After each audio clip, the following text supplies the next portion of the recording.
Ada buat nasi goreng tak? Oh, rajinnya buat nasi goreng. Mel akan rasa dulu. Kenapa macam masin nasi goreng ni? Masin? Adik ikut internet dia cakap kena letak 5 sudu garam.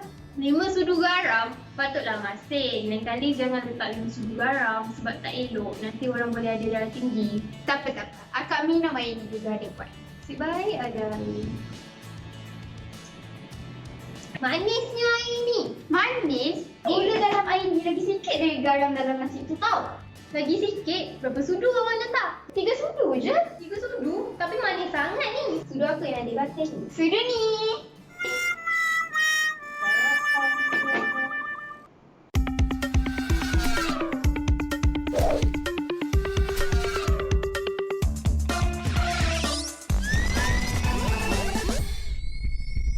Pemakanan yang sihat sangat penting bagi pengidap diabetes sebagai sebahagian daripada penjagaan diri diabetes mereka.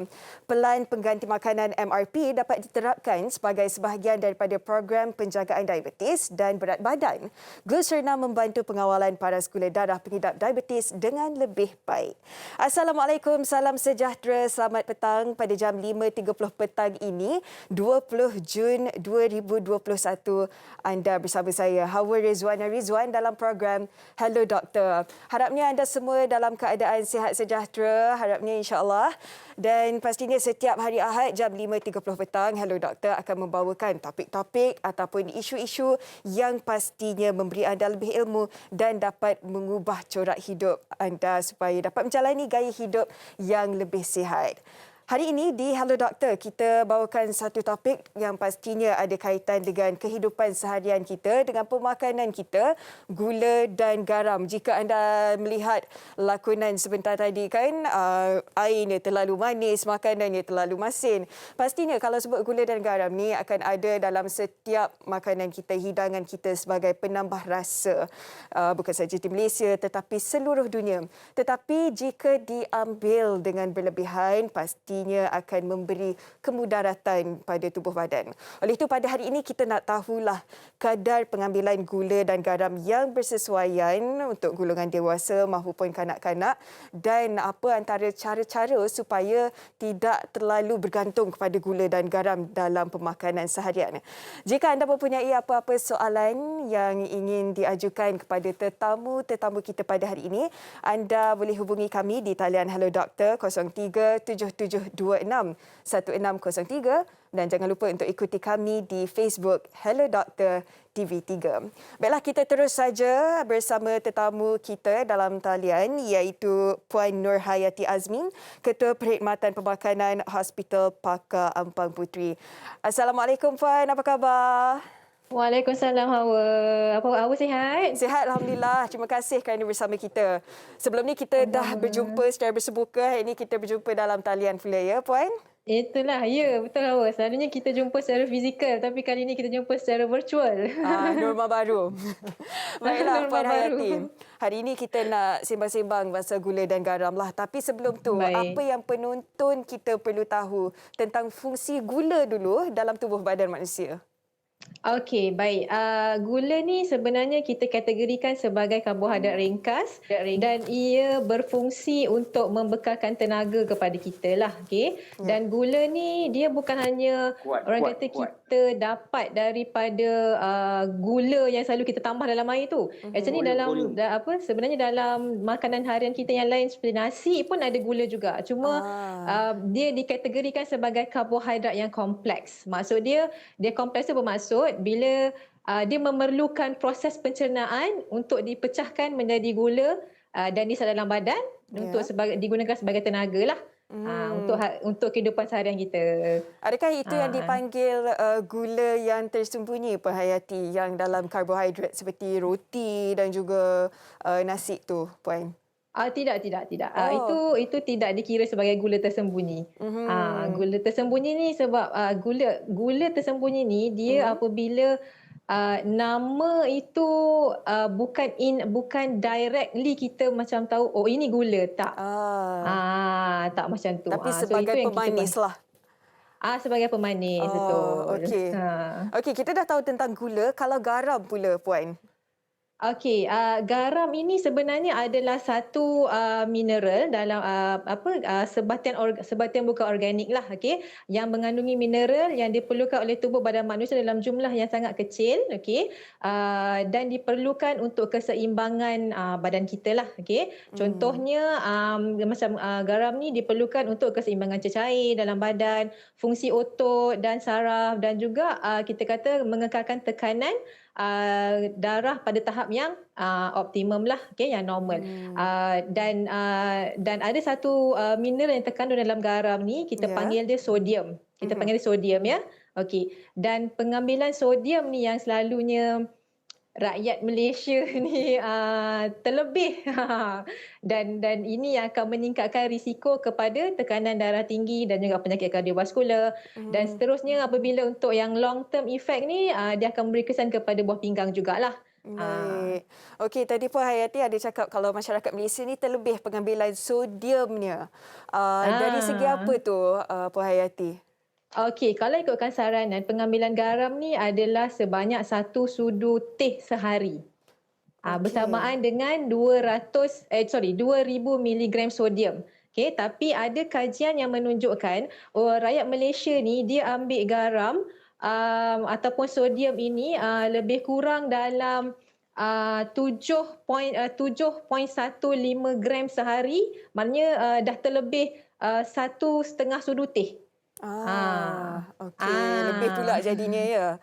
Okey, itu kalau dalam golongan dewasa. Tapi kalau kanak-kanak pula, kisah awal umur berapa mereka boleh diperkenalkan dengan gula garam ni dan kadar pengambilan bagi kanak-kanak, Puan? Okey, biasanya kalau kanak-kanak ni daripada bayi sehingga dia berumur 2 tahun, kita tak galakkan sebarang penambahan gula ataupun garam dalam makanan dia. Terutamanya pada bayi yang kita nak perkenalkan makanan pada umur 6 bulan, kita panggil dia weaning diet tu kan. Tak boleh, tak perlu nak tambah garam, tak perlu nak tambah gula dalam dia punya puree tu, tak payah. Okey. Tak perlu dan seterusnya yang lain-lain tu dia ada actually sebenarnya pemakanan kanak-kanak ni apabila kita bagi dia makan makanan yang seimbang sebenarnya, contoh kita bagi makan nasi, makan ikan, ayam dan sayur-sayuran, sebenarnya keperluan sodium dia dah mencukupi dah. Okey. Dia tak perlu nak tambah banyak sangat. Tetapi sebenarnya sama jugalah kepada golongan dewasa kan. Setiap makanan-makanan Ya, sebelum jadi dah betul. ada manisnya, dah ada masinnya yang tersendiri. Tak perlulah nak tambah-tambah lagi. Tapi kita nak tahu kalau Ya, di betul. Malaysia ni corak pengambilan gula dan garamnya bagaimana, Puan? Okey, daripada statistik yang dijalankan oleh Kementerian Kesihatan Malaysia, saya rasa semua orang boleh tahu kot pengambilan gula dan pengambilan garam rakyat Malaysia ni boleh dikatakan dah terlebih daripada apa yang disarankan lah. Okay? Kalau ikutkan garam tadi pun saya dah sebut. Kalau ikutkan gula pula, dalam satu hari sebenarnya WHO pun sebenarnya dah kita kata dah mencadangkan lah. Okay? Untuk gula 10 sudu teh satu hari sahaja. Untuk gula 10 sudu teh satu hari. Okey. Ya. Itu kalau kita buat air itu dengar macam banyak dah, tapi tanpa kita sedar sebenarnya dalam pemakanan tu pun banyak juga kandungan gula kan tanpa disedari. Ya, betul. Dia yang kita kuatiri adalah garam dan gula yang tersembunyi. Itu yang kita kuatiri sebenarnya. Sebab kadang-kadang contoh macam garam tersembunyi ni, contoh dia macam sodium benzoat, okey, ataupun sodium nitrat ni, dia adalah bahan pengawet dan sebenarnya kita tak sedar pun dia sebenarnya bahan pengawet. Contoh paling mudah ada dekat dalam margarin, ada dekat dalam mi kuning, ada dekat dalam kita punya jam, ada dekat dalam kicap, minuman ringan, ada. Tapi kita tak rasa masin tu. Ya. Itu yang kita risau sebenarnya. Maksudnya hari ini, Puan, kita kena tahu juga nama-nama kandungan yang tinggi, kadar manisnya, masinnya dan cara untuk jadi lebih bijak apabila kita nak membeli nanti. Betul. Okey, baik Puan. Mungkin kita nak tahu banyak lagi tentang gula dan garam ni. Memang dalam setiap makanan memang ada. Kita pun nak jaga-jaga. Tapi kita nak berehat dulu seketika. Kembalinya nanti kita akan bincangkan dengan lebih lanjut. Anda jangan ke mana-mana.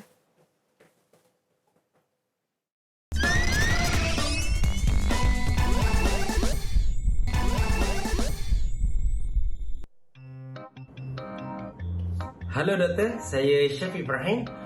Saya nak tanya, berapa banyak pengambilan garam dan gula yang diperlukan dalam badan kita setiap hari? Itu dia soalan daripada rakan selebriti kita. Mungkin boleh terus Puan Hayati jawabkan berapa banyak pengambilan gula dan garam yang kita perlukan dalam kehidupan seharian. Tadi mungkin doktor dah kongsikan tetapi kita nak ingatkan lagi kepada penonton-penonton kita. Silakan Puan Hayati. Okey, alright. Untuk garam, pengambilan kita dalam sehari adalah 1 sudu teh sahaja bersamaan dengan 2000 mg sodium. Okey, itu untuk garam. Dan untuk gula pula disarankan, okey, kalau boleh kurang lagi kuranglah ya. Disarankan maksimum lah, kita kata maksimum 10 sudu teh gula dalam satu hari bersamaan dengan 50 gram sahaja. Okey, saya ada soalan tambahan untuk Puan Hayati. Kalau satu sudu teh garam tu kan, adakah termasuk dengan garam tersembunyi? Ya, begitulah. Wow, okey. Memang kena betul-betul kawal lah sebenarnya. Kawal sebenarnya. Baiklah, selain daripada Puan Hayati, kita ada lagi seorang tetamu bersama kita. Tak perlu saya nak kenalkan lagi. Penonton kalau tengok dah kenal dah. Bersama kita di Hello Doktor sekarang ini, kita bersama dengan Ajai. Hello, Assalamualaikum Ajai. Okey, Ajai, kalau boleh unmute dulu. Hello, Assalamualaikum Ajai. Ya, okey. Waalaikumsalam. Okey, baru nak suruh menyanyi tadi. Okey Ajai, saya baru tengok Instagram kan, Ajai ada masak sotong bakar lah, ada buat asam pedas lah. Ajai ni suka masak je ke suka makan sekali? Sebenarnya minat saya memasak ni macam minat saya mencipta lagu juga. Inspirasi masak ni datang daripada mak saya dengan arwah kakak saudara saya. So di mana masa kecil saya tengok-tengok dia orang masak. So lepas tu saya cuba dan sebab tu saya tak kekok pergi ke dapur. Saya tak kekok pergi beli barang-barang pasar. Sebab saya dah biasa. Maksudnya dari kecil lagi lah dah mula minat masak-masak ni Ajai? Itulah dia. Okey. Lebih kurang macam itu. Hari ini kan kita bincangkan topik gula dan garam. Oleh itu kita nak tahu, adakah Ajai ni seorang yang memang menjaga pemakanan ke ataupun memang ada cheat day-nya ke bagaimana? Saya memang cerewet sikit dalam makanan ni kan. Okay. Dan sebab itu saya hanya makan kalau saya tahu benda tu sedap saja di kedai-kedai, dan selebihnya lebih baik saya masak sendiri. Sebab apabila saya masak sendiri, saya memang ada sukatan saya. So saya kontrolkan saya punya garam dan saya kontrolkan saya punya gula. Al-maklum lah bila kita dah atas 40 ni, saya concern lah kan untuk family, untuk diri sendiri juga. Di mana saya perlu mengambil tahu benda ni semua. Sebab kalau dulu time-time muda metabolisme kita kuat, sekarang ni perlukan senaman baru dia dapat maintain benda tu. So memang saya cerewet dalam pemakanan. Baik. Okey, kalau cerewet tu kan Ajai, macam mana Ajai kawal pengambilan gula, garam dan kehidupan seharian? Mungkin tak minum air manis ke bagaimana? Okey, sekarang ni memang saya dah cut air manis, dan saya pun sendiri saya tak makan benda manis. Saya tak makan kek-kek ni semua, saya tak jalan. Tak gemar dessert lah. Yes, kalau nak sambut birthday saya, bagi kari pap je, jangan bagi kek. Tapi juga dalam masakan pun saya tak suka manis sangat. Kerana pada saya kalau pedas tu dia tak perlu nak manis sangat. memang betul gula tu memang peranan apabila kita nak cutkan pedas tu. Ya. So dia boleh cutkan rasa pedas. Tapi saya suka pedas sikit. So jadi bila saya suka pedas sikit tu, saya kurang sikit guna gula. Dan saya cut juga minuman bergas saya. Kalau dulu saya suka sangat dengan minum-minum gas ni. Tapi apabila dah lanjut umur macam ini, air kosong tu dah jadi best friend saya. Okey. Saya selalu minum air kosong. Okey, lepas ni kita boleh tanya dengan Puan Hayati tentang kandungan gula dalam minuman berkarbonat tu. Tapi Ajai memang jaga kandungan dalam gula garam dalam pemakanan seharian kan. Tetapi Puan Hayati, kita nak tahu juga apa jadinya kalau seseorang tu tak cukup gula, tak cukup garam, Puan Hayati? Okey, biasanya apabila seorang tu dia tak cukup gula atau tak cukup garam lah, okey. Saya mulakan dengan gula dulu.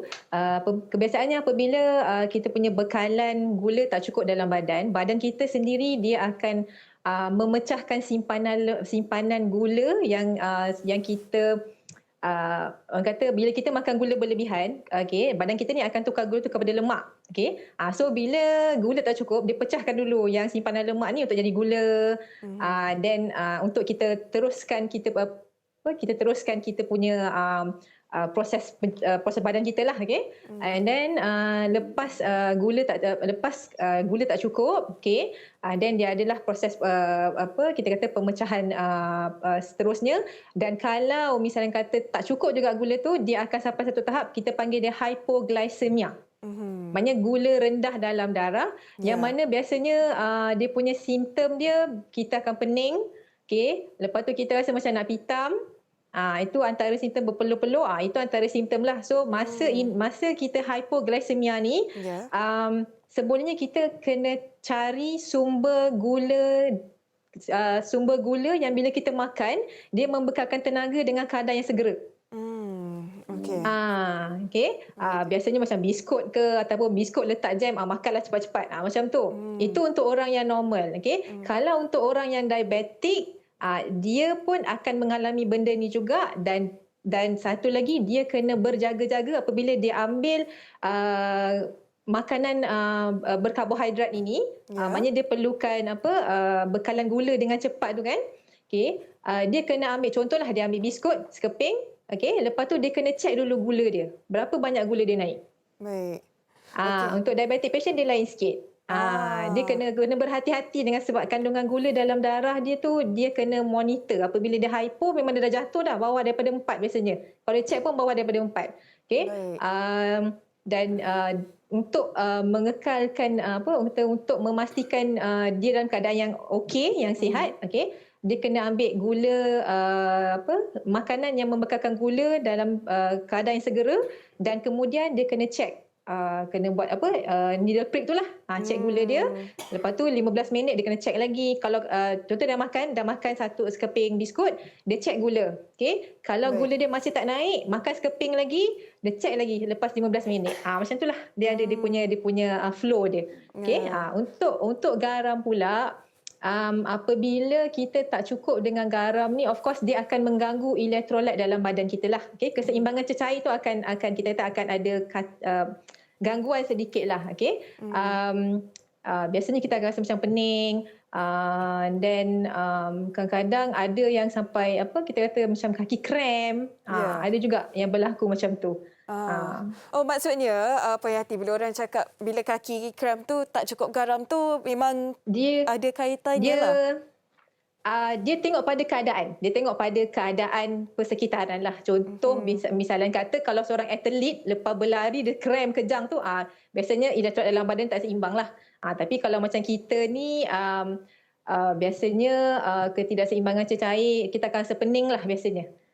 Mostly kita akan rasa pening. Tak sampai tahap nak krem lagi, belum lagi lah. Tapi biasanya atlet dia akan macam tu lah. Okey. Mengenai atlet pun kita nak tahu juga. Tapi kalau kita tengok Ajai dekat Instagram, Ajai pun aktif bersukan juga ya, berbasikal dan sebagainya. Ya. Okey. Yes. Okey, kita nak tahu juga rutin pemakanan Ajai bagaimana dalam kehidupan seharian dan juga gaya hidup, mungkin petang bersenam ke, dan pemakanan macam mana Ajai pastikan seimbang dan tak terlalu berlebihan? Okey, satu hari saya akan makan sekali, ya. Dan atas pukul 10 malam saya tak makan. Dan saya make sure kan yang tengah hari tu bila saya makan, saya akan cukup dengan protein-protein saya. That means kita ada sayur, kita ada ikan ataupun daging. Dan saya cutkan macam saya cakap, air manis, saya apa-apa pun semua ni.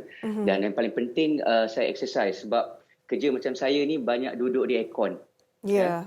So apabila kita banyak duduk di aircon ni, always kita akan rasa lesu. So saya kena balancekan dengan exercise supaya saya tak rasa lesu tu semua. Yep. Okey, sebut tentang lesu kan. Sebelum ni Ajai sukakan air yang bergas ataupun berkarbonat kan? Ada rasa beza dia tak bila dah ubah gaya hidup tu kepada air yang air masalah air kosong kan? Ada rasa perbezaan tak dekat dari segi fizikalnya? Saya rasa tak ada bezanya. Cuma saya kurang berk lah. Saya kurang bersedawa. Bila saya minum air gas tu, saya banyak bersedawa. So that means dia push kita punya gas tu ke atas kan. Tapi bila minum air masak ni, dia kurang sikit bersedawa tu. Apa yang membuatkan Ajai berhenti? In terms of dalaman saya rasa normal juga. Saya rasa sama juga. Saya tak ada perubahan. Okey, baik doktor. Puan Hayati, tadi kita pun dah alang-alang sentuh mengenai minuman berkarbonat ni kan. Mungkin kita boleh tahu tentang kandungan gula di dalamnya yang mungkin ramai yang mengemari dia tetapi tak tahu tentang bahayanya. Puan Hayati? Boleh. Okey.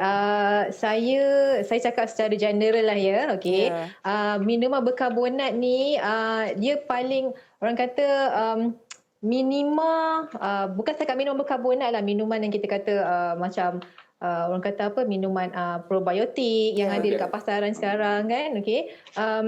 Minimum orang kata 4 sudu teh lah. Okey, 4 sudu teh gula. Maksimum ada yang boleh sampai 12 sudu teh. Untuk isi padu sebanyak 250 ml.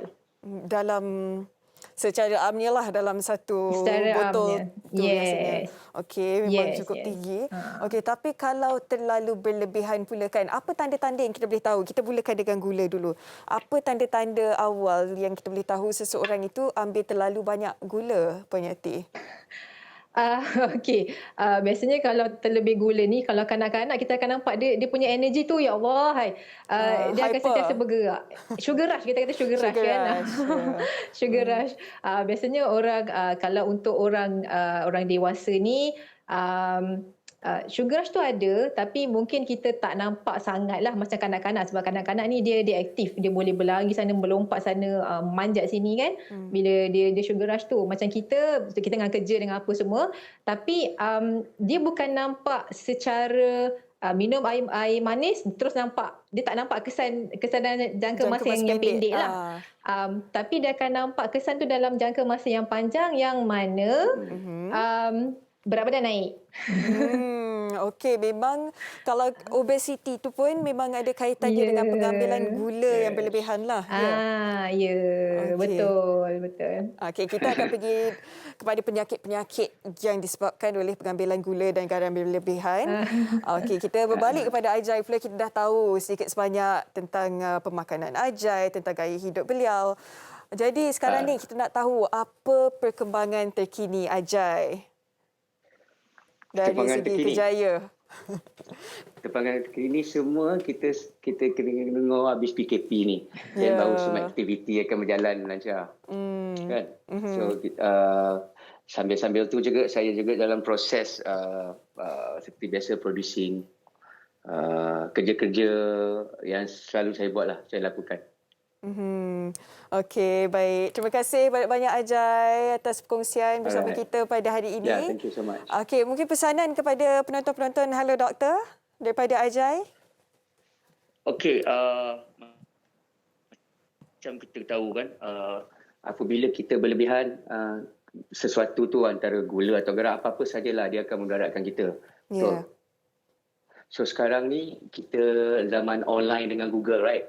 So why don't kita semua boleh pergi ke, saya sarankan pergi ke Google, pergi kepada info pemakanan sihat. Ya. So daripada situ kita dapat tahu info-info dia. So from there kita boleh share juga pada family, pada kawan, dan benda-benda ni juga kita educatekan orang. Sebab sekarang ni baru saya concern tentang benda-benda ni, sebab saya rasa memang penting tentang penjagaan benda-benda ni, sebab kita bukan lama, bukan makin muda, kita makin berumur. So apabila berumur, badan kita tak sekuat macam kita youngsters, ya, masa kita muda-muda. So apa yang kita boleh lakukan, kita kena tahu pasal info-info pemakanan yang sihat. So daripada situ kita dapat tahu semua, kita boleh share pada kawan, pada anak-anak, dan mungkin satu hari mereka pun akan share pada orang lain. Itu is a mouth to mouth punya promotion.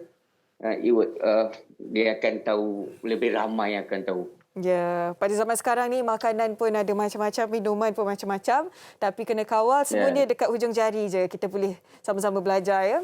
Terima kasih banyak-banyak Ajat atas perkongsian pada hari ini. Kita doakan semoga sentiasa sihat dan selamat maju jaya.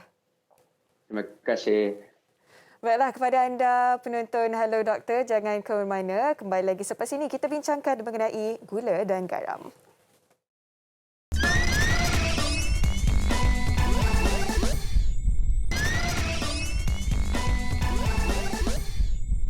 Kembali di Hello Doktor. Pada segmen ini kita bersama tetamu-tetamu kita akan bincangkan mengenai cabaran-cabaran yang dihadapi oleh mereka yang mengidap diabetes dan bagaimana untuk mengawalnya. Bersama kita dalam talian ialah Datuk Dr. Zadaria Hussein, pakar perunding endokrin dari Hospital Putrajaya. Hello, Assalamualaikum Doktor.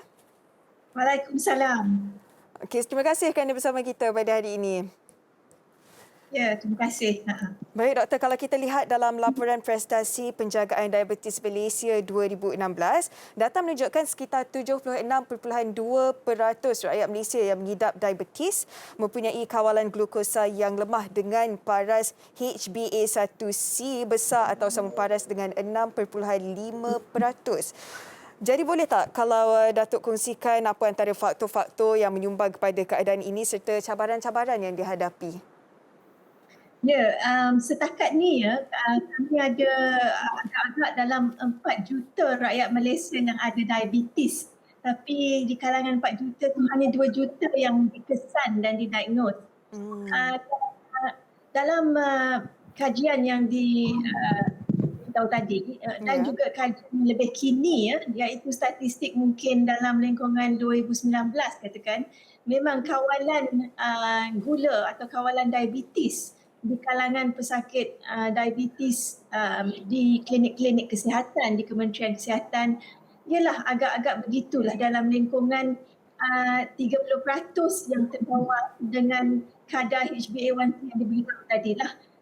HbA1c adalah ujian darah yang digunakan ataupun diukur setiap 3 hingga 6 bulan untuk tengok kawalan diabetes. Dan mungkin ada banyak sebab kawalan tidak begitu baik dan ini mungkin kita kena fikirkan mungkin dari segi pengamalan kesihatan, latar belakang dan lifestyle yang mungkin tidak optimal bukan saja tu, mungkin dengan pengambilan ubat-ubatan pun kadang dengan tidak teratur, dan juga pemeriksaan dari doktor dan monitoring atau pemantauan gula yang kurang sebenarnya. Okey, baik Datuk. Jadi pengidap diabetes perlu kekalkan kadar gula darah dalam lingkungan sasaran. Jadi boleh tak kalau Datuk kongsikan kepada penonton mengenai kepentingan kawalan gula darah bagi pengidap diabetes serta implikasinya, Datuk? Ya, sebenarnya tahap gula atau paras gula dalam darah kami memang dikekalkan dalam tahap-tahap yang sangat dipanggil tepat dalam lingkungan 4 hingga 8 lah untuk biasa Jadi bila ada diabetes, kawalan ni naik turun selalunya tinggi dan mungkin disebabkan ialah pemakanan yang tak teratur dan ubat-ubatan yang mungkin tidak mencukupi atau tidak diambil dengan baik menyebabkan kawalan gula itu tidak sebaik-baiknya lah. Ya, so memang amat penting untuk sebaik-baiknya dikurangkan peningkatan paras gula yang mendadak sebenarnya selepas makan. Ya, dan pemakanan tertentu sebenarnya boleh menyebabkan paras gula naik dengan amat cepat. Ya, so itu perlu, iaitu pesakit yang mengalami diabetes dan sebenarnya kami juga yang tidak mengalami diabetes perlu awasi jenis-jenis pemakanan karbohidrat dari segi kandungan atau banyak mana dan dari pilihan karbohidrat, ya. Sebab ada yang boleh menyebabkan gula naik dengan perlahan dan itulah yang menjadi sepatutnya pilihan kami semua termasuk pesakit diabetes. Yang itu penting, ya.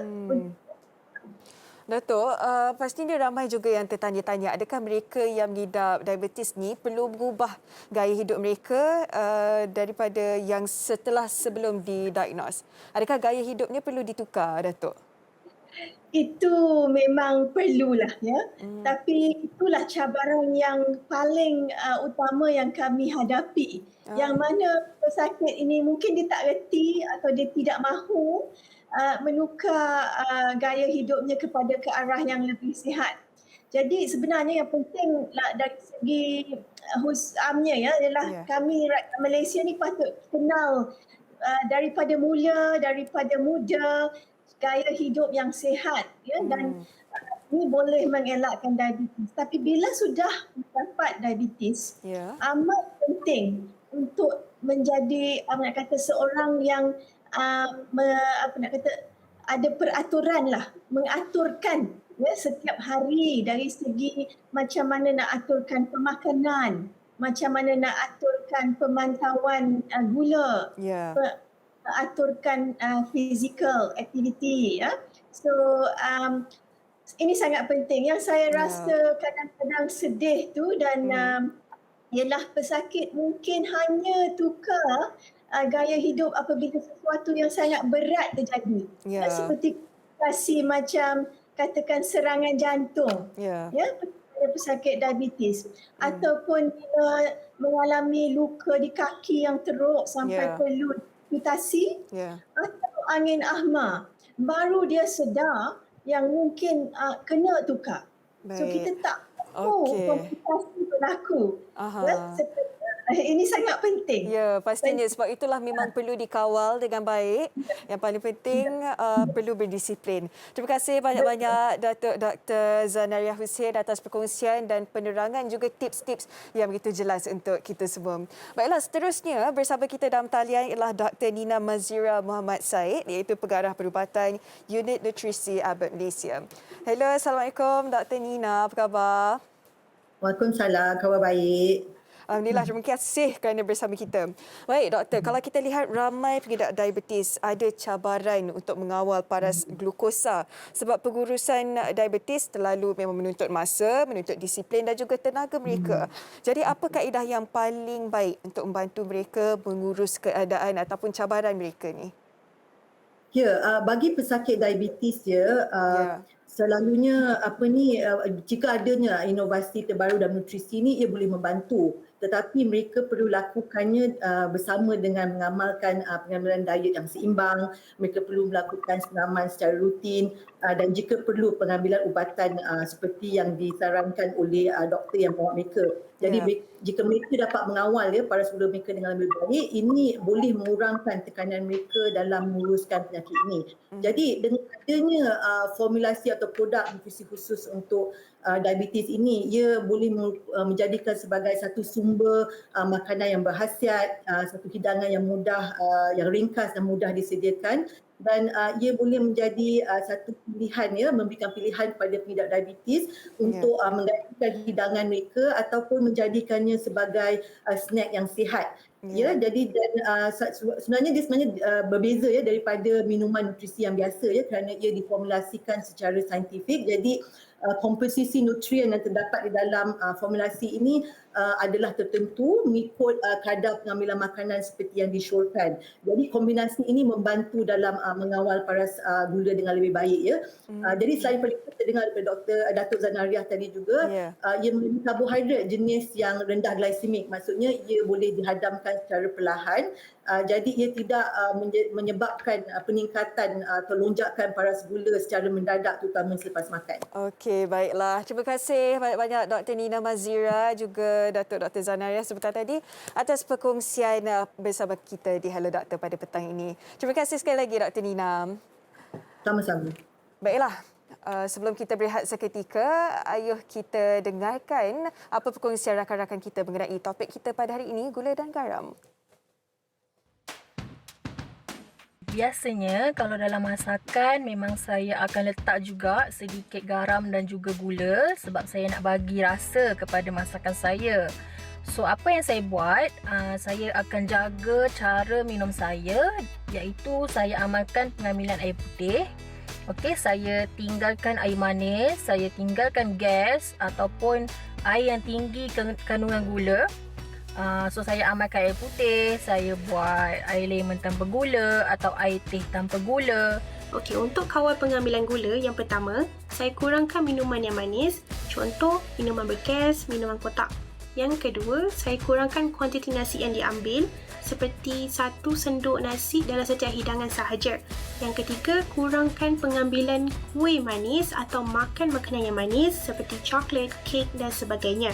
Okey, untuk kawal pengambilan garam pula, yang pertama saya kurangkan garam dalam setiap masakan saya dan yang kedua, kurangkan makan makanan yang masin seperti telur asin, ikan kering yang mana kita tahu mempunyai kadar kandungan garam yang sangat tinggi. Okay, saya mengawal pengambilan gula dan garam dalam masakan adalah dengan mengurangkan kuantiti garam dan gula dalam masakan saya. Contoh, kalau biasa kita gunakan 3 sudu kecil garam, so saya akan cuba kurangkan menjadikan 1,5 ataupun 2 sudu garam. Okey, untuk gula pula, saya akan tukarkan gula pasir biasa tu, saya akan tukarkan kepada stevia. Which is itu agak mahal sedikit dia punya cost, tapi untuk kesihatan, so why not kan?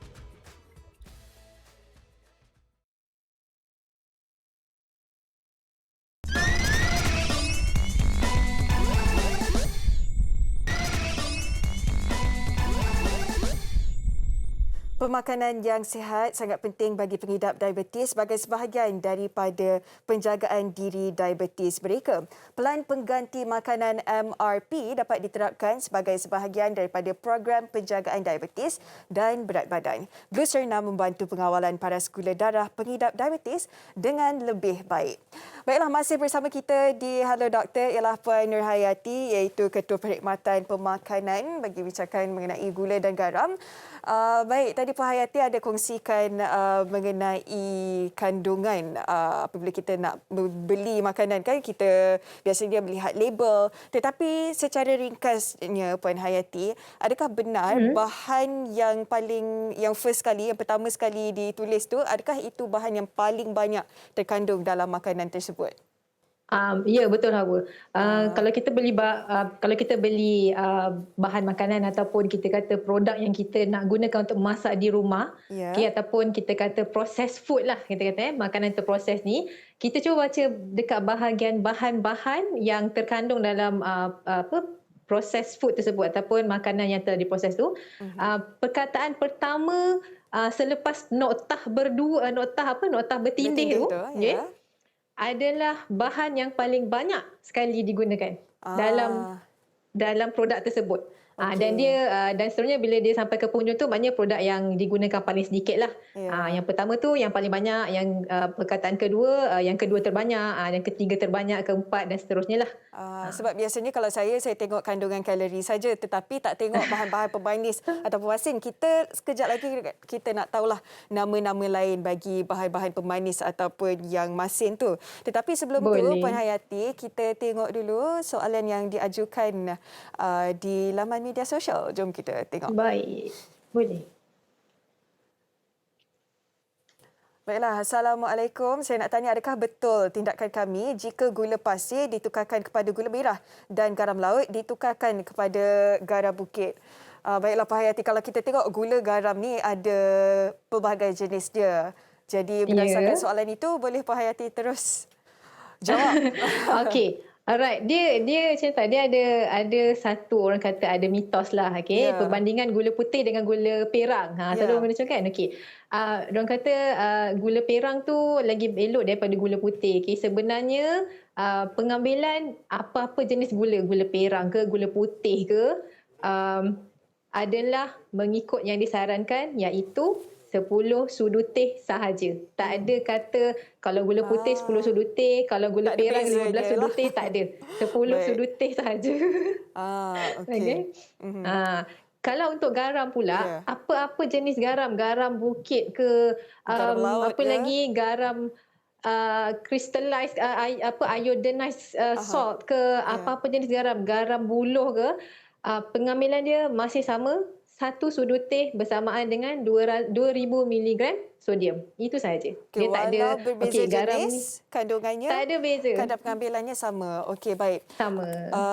Baik Pak Hayati, selain daripada sugar ataupun gula yang diletakkan pada label-label, apa antara nama-nama lain terhadap pemanis-pemanis ni dalam bahan-bahan makanan ataupun minuman? Okey, antara nama-nama lain yang biasanya adalah sebagai pengganti gula ni, contoh ya, sucralose, sirap glukos, sorbitol, sukrosa tu of course kita tahu memang bila sukrosa tu kita tahu lah itu jagung kan, mannitol, isomat, molasses, xylitol, itu antara nama-nama, orang kata nama-nama gula yang kita rasa macam bukan gula tapi sebenarnya adalah gula. Ingatkan nama saintifik semata.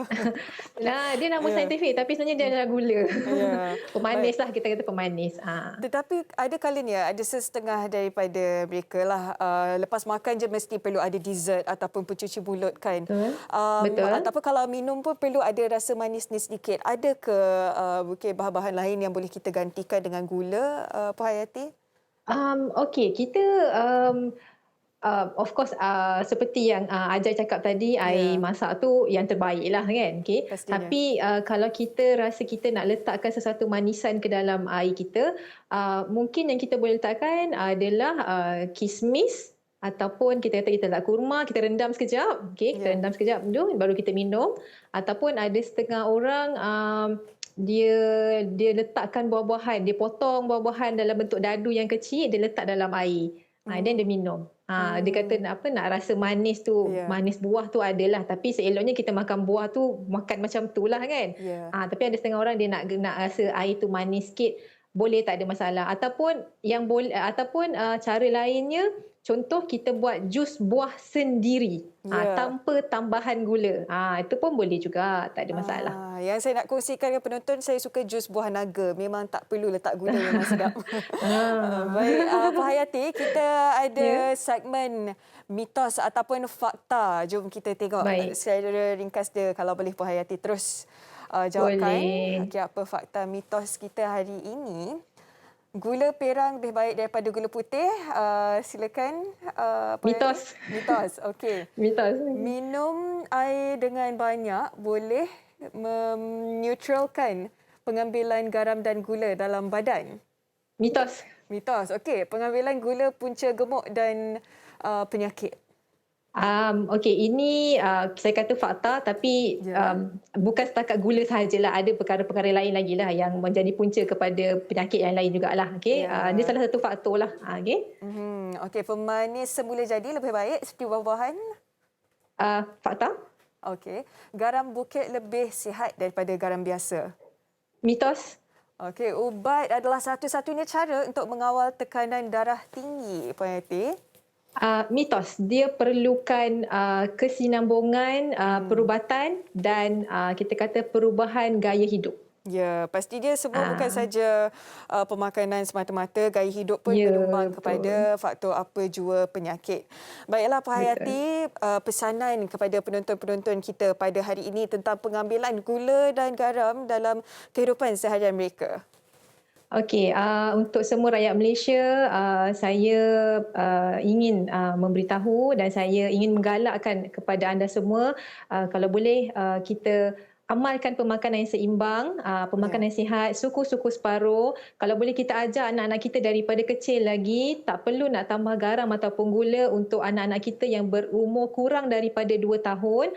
Even susu badan ibu itu sendiri pun dah cukup sebenarnya membekalkan kandungan garam kepada bayi anda. Tak payah nak tambah apa-apa. Okey, dan amalkan cara hidup yang sihat. Makan dengan seimbang, bersenam. Saya tahu sekarang ni musim PKP, tak boleh nak terlalu bergerak sangat, tapi dekat rumah pun dekat rumah pun kita masih boleh buat exercise lagi yang kita boleh buat kan, contoh macam cardio exercise, HIIT exercise kita boleh buat, tak ada masalah. Dan of course saya rasa ini mungkin tidak berkaitan sangat dengan topik hari ini, tapi saya sebagai rakyat Malaysia dan juga saya rasa saya perlu untuk menyampaikan ini. Kita pun dalam proses program vaccination, national vaksinasi kan.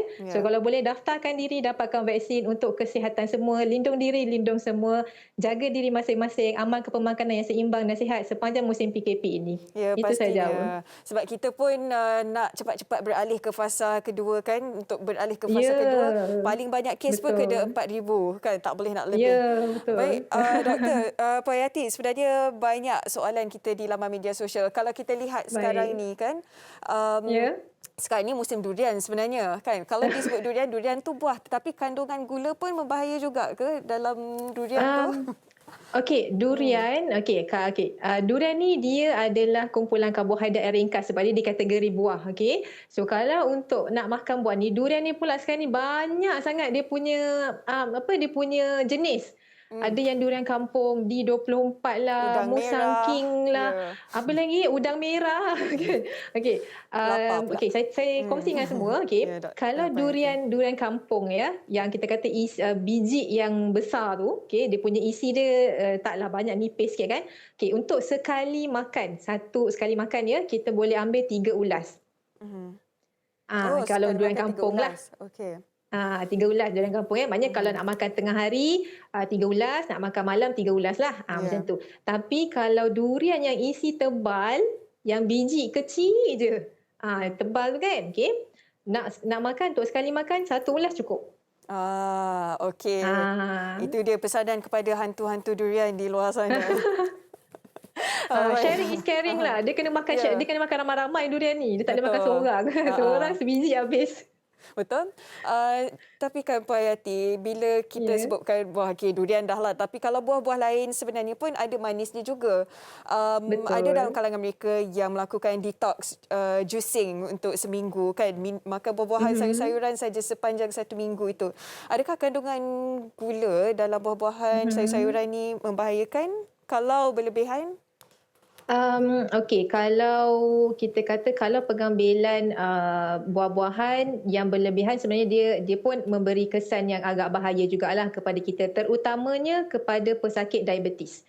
Okey, sebab pesakit diabetes ni dia punya pembahagian karbohidrat dia kena seimbang dan sama sepanjang hidup dia. Sepanjang hidup dia lah, seperti yang Datuk katakan tadi kan. Okey. Dan kalau untuk orang yang biasa ni, pengambilan buah-buahan, contoh kalau dia tak makan nasi, dia nak makan buah je, bukan tak boleh, tapi vitamin lain ataupun zat lain daripada nasi, daripada protein tu dia tak dapat. So dia akan mengganggu jugalah sebenarnya proses sistem badan dia tu. Dan ada juga yang bertanya dengan kami semua, contoh macam kalau datang ke hospital mendapatkan khidmat kaunseling, saya nak try jugalah Puan, saya nak try juga ni nak buat detox, detox buah, makan buah je, saya tak nak makan benda lain kan. Kita tak boleh nak kata kita kata nak menidakkan kehendak pesakit kan. Okay? Kita cuma boleh nasihat, kita memberi pendapat, tapi kecekapan kalau nak juga buat diet, contoh diet macam diet buah-buahan ni, okey, kalau boleh jangan lebih seminggu atau 2 minggu. Lepas tu you kena back to normal. Maknanya pemakanan seimbang lah. You tak boleh setahun you nak buat detox on fruits, tak boleh. Dia okey.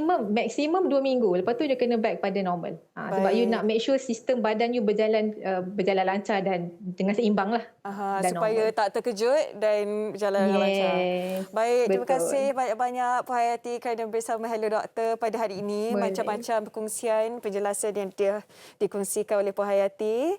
Terima kasih, harap dapat berjumpa lagi insya-Allah. Jaga Terima diri. kasih Hawa. Terima kasih. Assalamualaikum. InsyaAllah semoga PKP cepat berakhir, kita berjumpa secara fizikal. InsyaAllah. Jaga diri Puan. InsyaAllah. Sama-sama Hawa, stay safe. Okey, baiklah kepada anda penonton Hello Doktor, terima kasih kerana setia bersama kita dari awal siaran sampailah sekarang. Jumpa lagi pada minggu depan hari Ahad jam 5.30 petang. Kita undur diri dulu. Assalamualaikum. Bye.